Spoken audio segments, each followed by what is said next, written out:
So ay mga bossing, maulang hapon sa lahat, mabagyong hapon sa lahat. Ayan, gusto ko lang magpasalamat kay paring JB mga boss. May kinuha kaming unit, subalit natapwat. Na-stranded kami mga boss, gamit natin si Uwa, ang ating high-ace commuter. Itong video na to bilang pasasalamat lang sa aking tunay na kaibigan mga boss. Ayan, inabot kami ng bahay ni paring Elben sa may San Juan. Mga bossing, paalala sa mga gusto, bumiyahe. Boy, saan daan yun? San Juan, papuntang San Juan. Sa Kabay. Sa Kabay. Mga bossing, wag na kayong magtangkang dumaan pa sa may Kabay. Papuntang San Juan. Grabe mga boss, abot na hanggang binti yung baha doon mga bossing. So nangyari, di na namin pinilit pa. Tinabi na lang namin yung sasakyan, pinahupa namin yung baha. Inabot kami ng ilang oras doon, maghapon, magdamag. At ngayon lang kami na-responde ni paring JB dahil di rin siya makapasok doon. At good thing naman mga bossing, yung inuha namin kotse doon, nauwi namin na maayos. So ayan, yun na muna magiging service namin. Natatakot akong ibiyahe si Uwa dahil grabe, napakalakas ng bagyo mga boss. Ang taas ng puhunan ng high-ace commuter tapos mababaliwala lang ng bagyo. Keep safe sa lahat. So ayan, live update mga bossing talaga, literal na bagyo.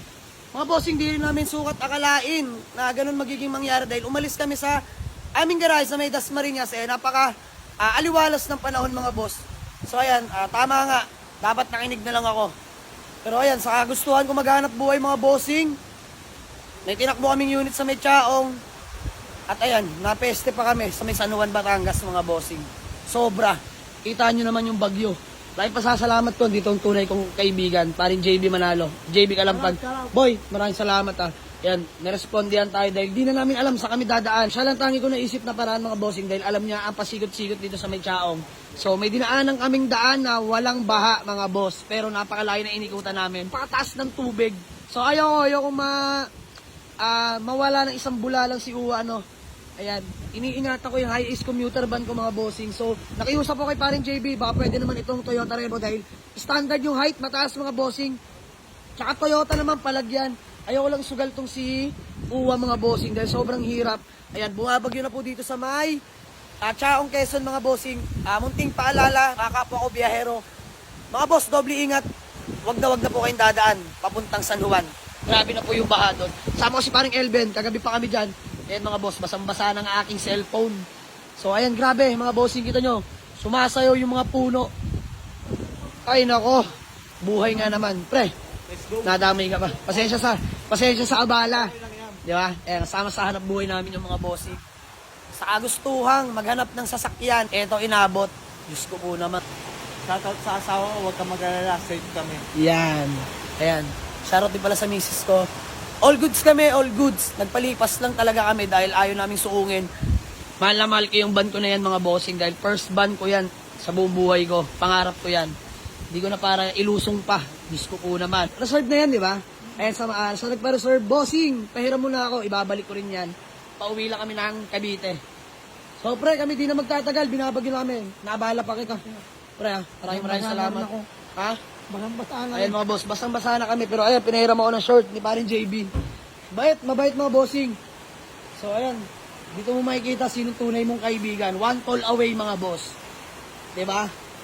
Dito mo makikita sino yung andyan para sa'yo handang tumulong mga bossing. Nakakatuwa lang. Well appreciated. So uwi na kami. Revo muna gagamitin namin. Let's go. Ayan. Babayuwa. Hanggang sa muling pagkikita, iwan muna namin mga bossing dahil ayoko siyang isugal. Grabe. Na Kuya PJ, taas na ng tubig dito no? Grabe. Sobrang taas na si Kuya PJ. Mga bossing, nagbago ng pananaw sa buhay. Ihatid na lang pala kami ni Kuya PJ. Ayan, kaibigan na rin ni paring JB Kalampag mga bossing dahil para nga naman mabalik din tong Revo. Kasi pag ako pang nag-uwi, mahirapan na makabalik to dahil napakalayo nga naman. So ayan, good thing. Dito si Sir PJ. Ihatid tayo. Sama natin si Elben. Ayan, nasa likuran na natin. Ben, all goods? All goods. All goods. Ayan lang si parang Elben. So, sige mga bossing, biyahe lang kami. Keep safe sa amin. Sumasayo na yung mga puno. Grabe. Ayan mga bossing, pakita ko lang sa inyo gaano kataas yung tubig. Grabe. Kita nyo naman kung isusugal ko si Uwa dyan, oh. Mga bossing, oh. Patay talaga. Ang puhunan doon. Kaya yan, mas pinili kong iwan muna kay paring JB si Uwa. Siya na bahala doon. Tsaka ako na kukunin pag humupa na yung bagyo. Di ba Kuya PJ na? Ayan si paring Elvin natin, no? All goods, pre. All goods. Kasama ko kagabi pa. Dito na kami pinutukan ng araw. San Pablo, Laguna na. Kita nyo naman mga boss. Grabe. Napakalakas. Napakalakas ng tubig. Kita nyo wiper mga bossing. Sumasayaw na. Diyos mio, marimar. Ayan. Ingat sa lahat ng mga biyahero. Kapwa biyahero natin dyan mga bossing. Hanggat maaari manatili na lang kayo sa inyong bahay mga boss. Huwag na huwag nyo kaming gagayahin. Ayan. Sa gustuhan lang namin makapagserbisyo sa inyo mga boss. Kaya kami andito ngayon. Delubyo inabot mga bossing. Sama si PJ mga boss. Ayan, the driver. So ayan, kita-kits pagdating sa garahe. Let's go.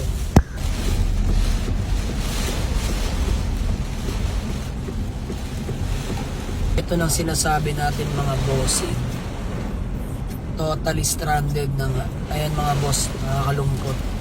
Paano pa kami makakauwi? Ayan, ang lakas ng agos. Hindi na masyado makita dahil napakalakas ng ulan mga bossing. Pero ayan, kung nakikita niyo yan mga bossing.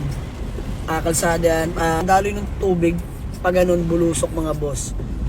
Sobrang hirap makatawid ka na. Gaalangan yung ibang sasakyan kung paano sila makatawid. At tanging nakakahalusot lang dyan ito. Gagaya nito. Itong jackliner na bus na to mga bossing. Sila lamang may kakaya ng lumusong yan. Ewan ko lang. Kaya natin yung boss. Kaya natin. Kaya ano, kakayanin. Bahala na, parin JB. Sana mapanood mo to. Gusto lang namin makauwi. Sige, lusong. Pahit na si Kuya PJ Ayun mga boss, grabe na nga yung baha dito. Sabi yung maramar. Kalamidad. Gusto po. Doble ingat mga bossing. Mistulang ilog na yung kalsada dito. Hindi na malaman kung daanan pa ba o ilog na. Ayun. Grabe. SM, Santo Tomas, Batangas na kami mga boss. Grabe. Sobrang baha na. Huwag nyo nang tangkain pang dumaan dito mga bossing. Manatili na lang sa loob ng tahanan. Ayun o. SM, Santo Tomas. Halos magtatatlong oras kaming stranded. Ito pala ang punot dulo mga boss. Ayan, napakalalim nga. Ismiyo marimar. Paano na to Sir PJ? Wala. Hindi na tayo Dito na uwi. Tulog na tayo dito. So ayan mga boss. Dito na tayo. Antay na lang natin humupa to. Di talaga pwedeng lusubin niya.